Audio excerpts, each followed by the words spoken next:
Hi friends, welcome back to my channel. It's Megan and I just finished filming my bookshelf reorganization part 1-ish. It's all in one video, but I do have to film on 2 separate days. So I'll link that up above so you can go check that out. Super exciting. But I am going to share a part 1-ish again of my May haul. May? Yes, my May haul, aka any books I've bought from May 1st till now, which is like June 11th, 13th? I don't even know. About mid-June. So May to mid-June, and it's a lot. It's a lot. So here we go. Number 1 is Lost in the Neverwoods by Aiden Thomas. This is from the author who wrote Cemetery Boys, and I believe it is a dark retelling of Peter Pan.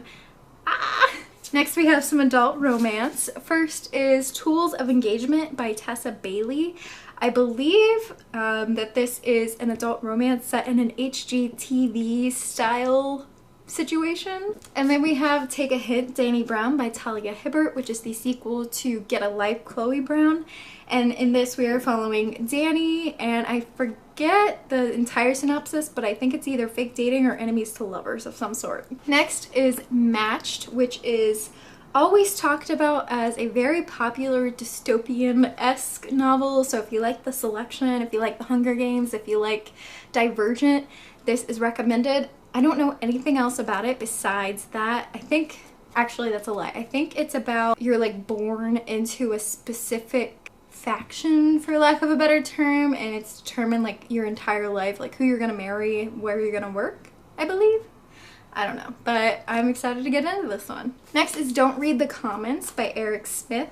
The only thing I know about this is that it has something to do with like gaming, like Twitch gaming and streaming, and I just recently started a Twitch, so I definitely want to read it. I think it's like a rom-com YA contemporary novel, and I'm definitely excited to get into this one. I will link my Twitch channel down below if you're interested in seeing that. It's Meg's Meadow. Next is another YA contemporary, Tweet Cute.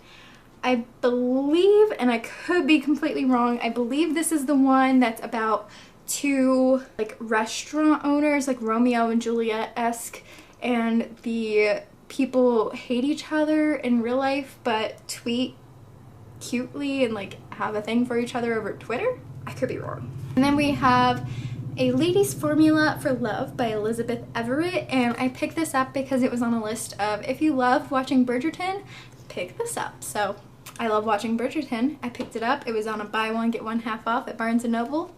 Works for me. Next is Little White Lies by Jennifer Lynn Barnes.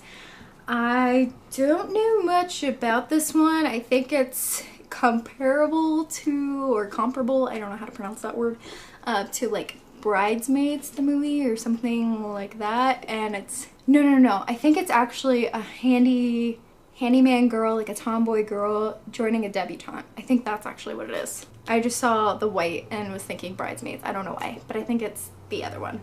And then I got The Crystal Storm, the Fallen Kingdom series by Morgan Rhodes. This is book 5. I've heard good things about this series. I don't know much about it, so I've been slowly collecting them as I see them in the Books A Million bargain section. So I have 2 of the 6, I believe there are now. Next is One Last Stop by Casey McQuiston, who wrote Red, White, and Royal Blue, one of my favorites. And this is a sapphic read, so a female-female romance. And I believe this girl gets on the train and falls in love with someone who's stuck from the 1970s. I don't know much, but I believe that's what I've seen, something along those lines.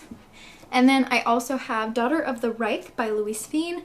I went in for an interview at Books A Million, and the general manager recommended this one to me. It is a World War II historical fiction novel, and I believe that this girl falls in love with a Nazi soldier, and she's like really for Hitler at first, and it makes you question everything when you read it, but then it turns out alright in the end, I think.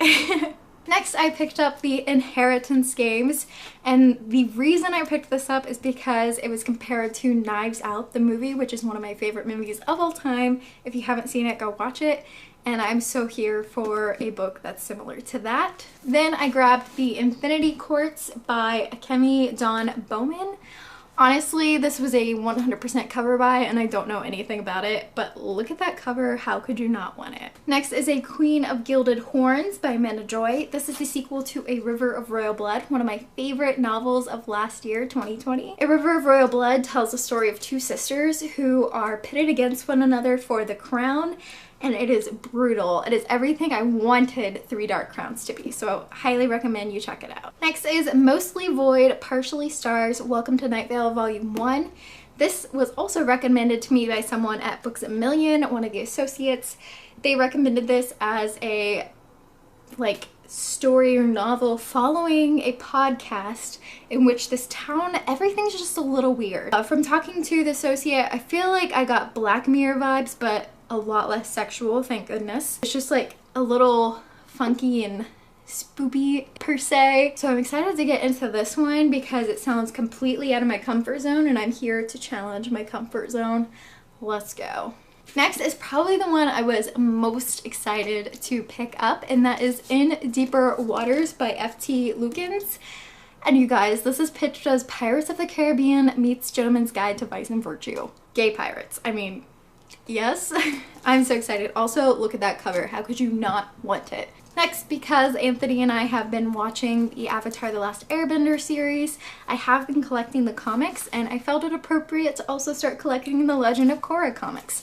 So I picked up Turf Wars. And finally, for this portion, because the rest of the books are at home, I have volumes 8 through 10 of The Promised Neverland, and I'll talk about that more in the other portion. So those are all the books for this half of the video. I'm gonna flip over to the other half of the video now. Hi friends, let's head into the second half, or second part per se, of the May through June and a half, yeah, haul. So first I have my FairyLoot, the Iron Fae Quartet. This is a series by Julie Kagawa, and I thoroughly show all of the elements of this. They do have sprayed edges and designs and under the cover dust jackets and end pages and everything. So I'll link up above the Mythical Mail Monday in which I open these so that you can check them out if you'd like to. But this is the Iron King, sorry, the Iron Knight, the Iron Queen, the Iron Daughter, and the Iron King. And I think I just set those backwards because now I'm looking, it's 1, 2, 3, 4. I picked this series up purely because one of the main characters' names is Megan. That's all I know about it. Yes, I do realize I have a problem. Next, I got In the Ravenous Dark by A.M. Strickland. This came in Illumicrate, I believe. So this was our, I think it was April's Illumicrate actually. And this is, she loves a princess, she's bound to a warrior, she must betray them both. And this is giving me, I haven't read Girl Serpent Thorn yet, but I know I love both of them already because I'm so excited about them. Next, I got Illusionary, which is the sequel to Incendiary, and this is the FairyLoot edition because I do have the FairyLoot Incendiary. I have not read Incendiary, but just like In the Ravenous Dark and Girl Serpent Thorn, it was a complete cover buy and I already love it, so that's where we're at. Next are some books I just picked up at local thrift stores. First is Head Over Heels by Hannah Orenstein. This is a YA contemporary, I believe, and she's determined to stick the landing. Olympic gymnastics team romance. Next is How to Find Love in a Bookshop. And I don't know anything about this, but I'm guessing it's a novel about romance in a bookshop, so I'm all for it. Continuing with our plot ignorance, I guess you could say, because I don't know anything that I buy. I really just enjoy going into books with no knowledge, no prior knowledge. If you're here for like really descriptive reviews or like plots, you're probably in the wrong place.